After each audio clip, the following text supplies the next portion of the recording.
Hello everyone and welcome to another episode of the Woke Stories.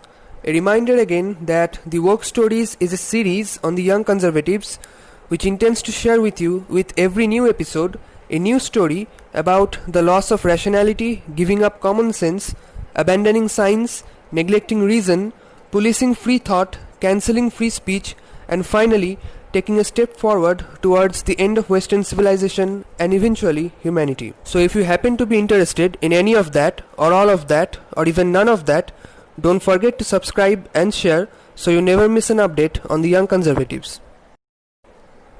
So today's story is about the newest country on the planet, the country of Chaz, which stands for Capitol Hill Autonomous Zone. So here's how the story unfolds. According to reports, among ongoing protests and riots, Seattle has been a hot spot for the last many days. After massive clashes between the police and protesters near Seattle's East Police Precinct, law enforcement evacuated the site as an exercise in trust and de-escalation. As soon as that happened, the so-called protesters set up tents, reverse barricades, and announced it a protected zone.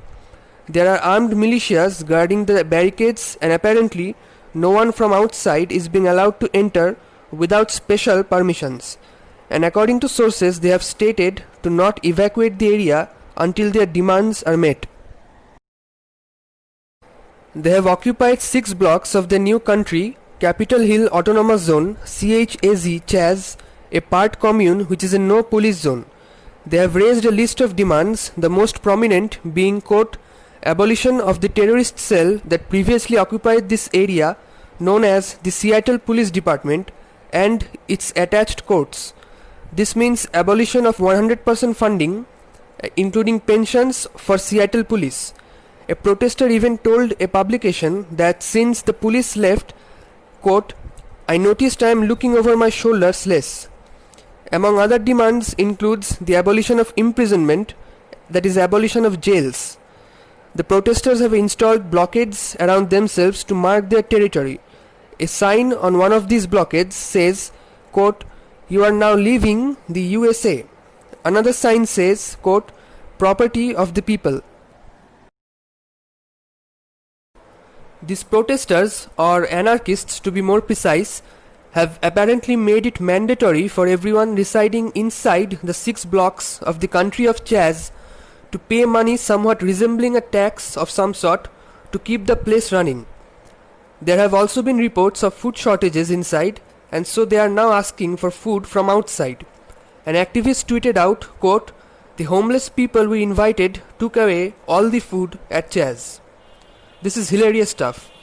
According to one of the anarchists there, quote, we need more food to keep this area operational. Please, if possible, bring vegan meat substitutes. This vegan 18-year-old activist appeared to be a transgender woman, a self-described lesbian anarchist. The country of Chaz was supposed to be some sort of anti-racist zone without a police.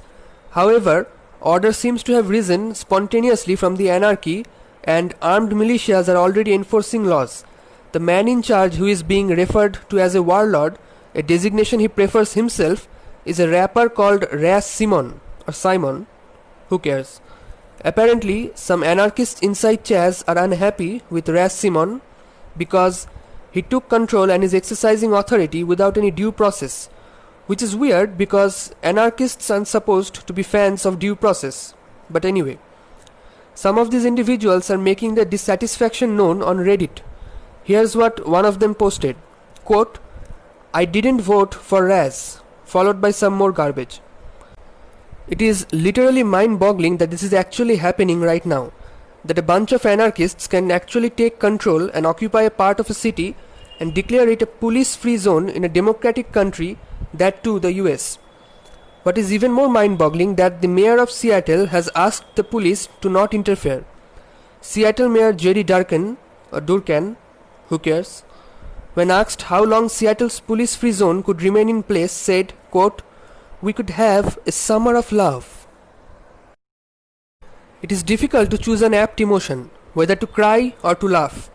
The Seattle situation is now officially the 4th installment in the Dark Knight trilogy, which is no more a trilogy, and we are all just waiting for Batman to pop up. It is very interesting to see people's reaction to this. While most people do seem to be fundamentally opposed to this, there are some super woke people who seem to be supporting this, and especially Hollywood. Again, quite difficult to imagine this actually happening, but it is. Pure anarchism in the name of protests, that too on a completely false and made up narrative. Their demands are as stupid as they themselves are. President Trump has opposed this takeover of Seattle by literal anarchists, asking the mayor to take action repeatedly. But she, in return, has mocked him because it seems her primary job is to oppose Trump rather than acting as a responsible mayor. It will be interesting to see how these events influence the upcoming presidential elections later this year. Don't forget to subscribe and share. Till next time, goodbye.